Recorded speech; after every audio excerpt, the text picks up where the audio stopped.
Hey guys, welcome back to my channel. I'm Kayla with Kayla's Cricut Creations, and in today's video I want to show you the reverse weeding technique. This has been around a long time in the Cricut world. I actually have a video where I posted this 5 years ago, I think, and if you are a pro Cricut user, I'm sure you've already seen this, but I also want to share some of my favorite tips, tricks, and hacks for cutting those very thin and intricate vinyl pieces. Sometimes it can be so frustrating and so difficult to weed those out. So I have some other really great tips as well. So I hope you enjoyed this video and let's get into it. Sorry, my camera was blurry at first, so I added a video from my phone. But first I want to show you an example of me weeding out a very thin design. This has tiny stars and firework lines. I'm pulling the vinyl away, and as you can see, the cut pieces are not staying down on that backing. It's pulling up with the vinyl. You can see here all those little tiny pieces still in that vinyl sheet. Next, I'll show you how I reverse weed, and it'll be the exact same design, vinyl, and cut setting. You'll be able to see how this makes such a big difference. With reverse weeding, you'll do the opposite of what you normally do. First, I'm going to cut around my design with scissors. Then I'm going to cut out a piece of transfer tape the same size as that square that I have. I'm going to add the transfer tape directly to that vinyl, and I'm going to make sure it covers that entire square. You'll want to scrape that down really well with a squeegee or your Cricut scraper, and you'll want to do that on the front and the back. Then you'll want to start removing the backing of the vinyl. If any of the pieces stay on the backing, place it back down and use your squeegee again to scrape it. That didn't happen to me this time, but it does happen sometimes. The entire vinyl sheet is on the transfer tape now. What I'll do next is go in and weed it like I normally would, except this time I'm weeding with it off of the transfer sheet. Look at those super tiny pieces that are staying on the transfer tape. It is amazing.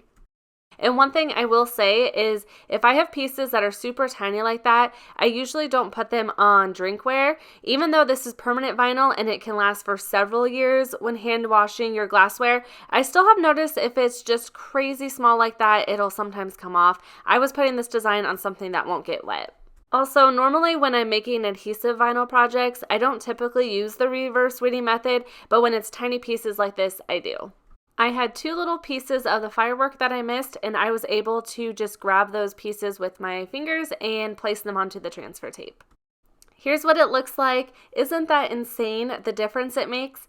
I mean, look how small those stars are and the fireworks. Barely any of it transferred the first time. It really is a huge game changer, so I'm excited to share this again, especially if it's something you've never seen or done before. There's some wording missing. That's because it was layered with red vinyl that completed this design. And I meant to post this video back around 4th of July, and that is how busy I've been. It's just been a crazy last couple months. Now I have a few other really excellent tips for getting clean cuts with your Cricut machine. My first tip is to have a clean mat when you're cutting out different material. Also, I recommend always putting that mat cover on because it helps it keep it cleaner.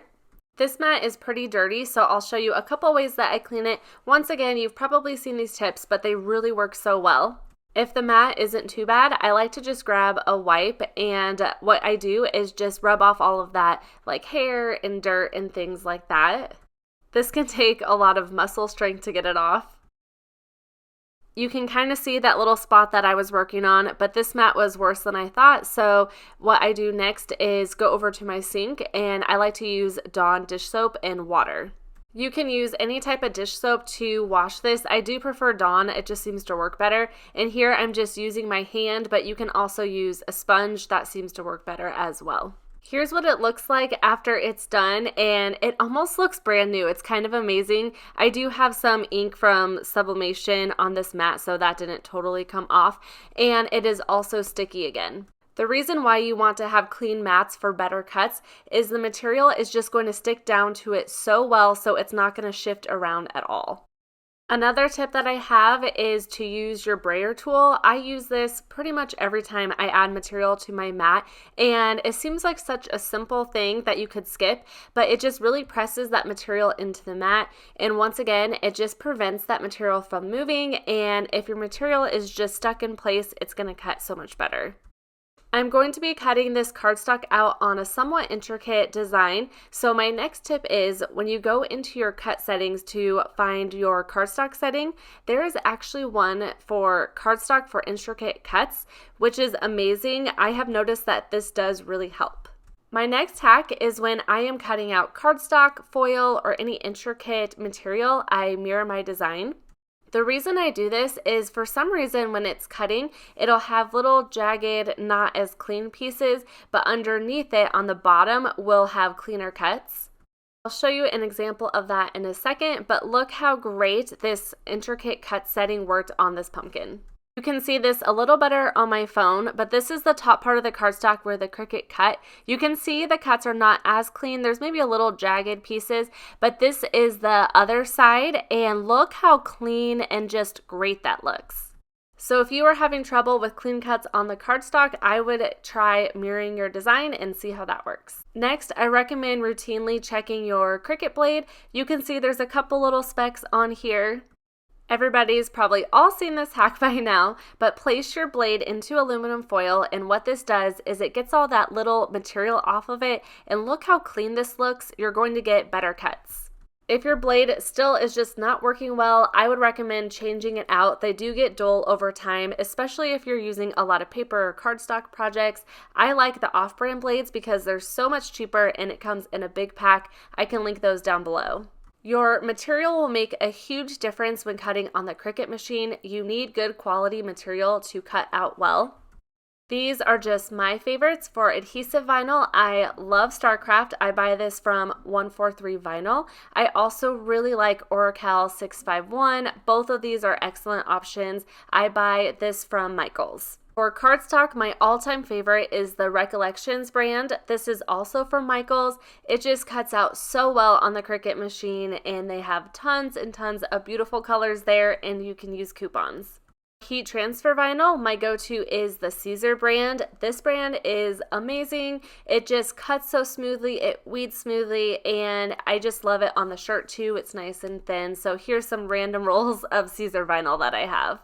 I also recommend Tech Wrap Craft Vinyl. They have really beautiful adhesive and heat transfer vinyl. It works so well, and I just use this constantly with my crafts.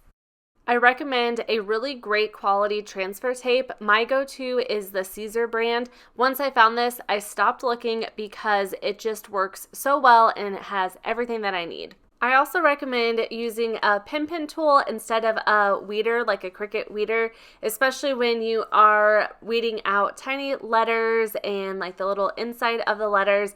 It does make a big difference. I have another hack if you are cutting out a font that is thin and delicate like this script font here. What you can do is use the contour button to thicken it up just a little bit. What I like to do first is make this a lot bigger. It gives you a bigger parameter to work with, if that makes sense. I'll kind of show you. Now what I'm going to do is click on offset, and I'm going to bring it down to the lowest one that I can. Okay, as you can see, there's just a thin outline around the font. I'll hit apply. I'll move this to the side. Now I'm going to make both of these smaller so you can see what it looks like. So here's the original font, and here's the one with the offset. As you can see, it looks very similar still, but this is just a little bit thicker, so it will help it cut out easier. That is just one of my favorite hacks. I have another great one using the contour button. I just recently did a video making a sign with this design, but it was pretty big, so these circles cut out really well. But let's say I am cutting this out pretty tiny.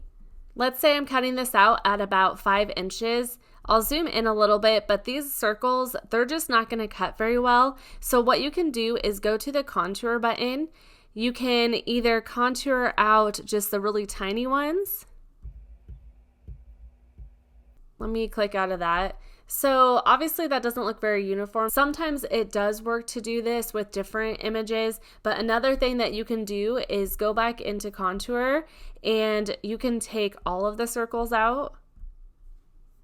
Now with that gone, it still looks really great, and it's going to be a lot easier to cut without those tiny circles. With the cut setting, I showed you when I was cutting out that cardstock that you can choose cardstock for intricate cuts, and it has always worked so well for me. But if you are cutting out vinyl, I'm sure a lot of people have heard this, but it really does make a huge difference. If you have intricate cuts in adhesive vinyl, I always select the washi tape setting, and this just makes a huge difference. I believe there's 2 different settings for washi tape. Let me type this in real fast. So we have washi sheet and washi tape. If I go to my material settings, these numbers here are the cut pressure. You can see washi sheet is 85 and washi tape is 70. So I always select 70 since it's a little bit less. One last tip that I have, if you have a setting that works well but it needs to be adjusted just a little bit, you can go to the pressure setting. If it's just barely not cutting all the way through the material, you can select more. If it's starting to rip the material a little bit, or if it's just going a little bit too far into the material, then you can select less. I hope you found this video helpful. Let me know if you have any tips or tricks for intricate cuts that I didn't mention down in the comment box below. I would also love it if you subscribed if you are new to my channel.